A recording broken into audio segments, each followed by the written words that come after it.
నేను ఈరోజు పప్పు పాలకూర చేశాను. పాలకూరలో విటమిన్ ఏ ఎక్కువగా ఉంటది. ఇది స్కిన్‌కి, హెయిర్‌కి చాలా మంచిది. ఒక స్పూను ఘీ వేసుకొని ఆవాలు, జీలకర్ర, వెల్లుల్లి వేసి ఫ్రై చేసుకోవాలి. పచ్చిమిర్చి కూరకు సరిపడ పచ్చిమిర్చి వేసుకోవాలి. ఇందులో కారం వాడం కాబట్టి కొంచెం ఎక్కువే పచ్చిమిర్చి పడతాయి.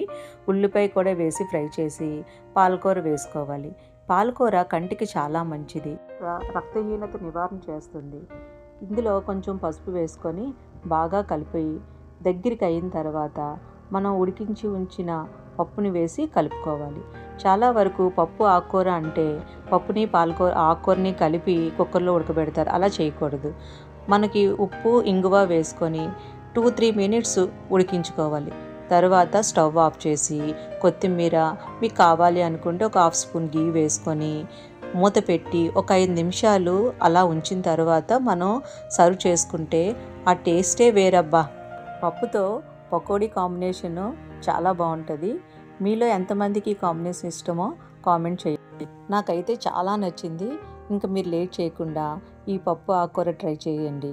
ఈ వీడియో మీకు నచ్చితే ప్లీజ్ సబ్స్క్రైబ్ చేయండి.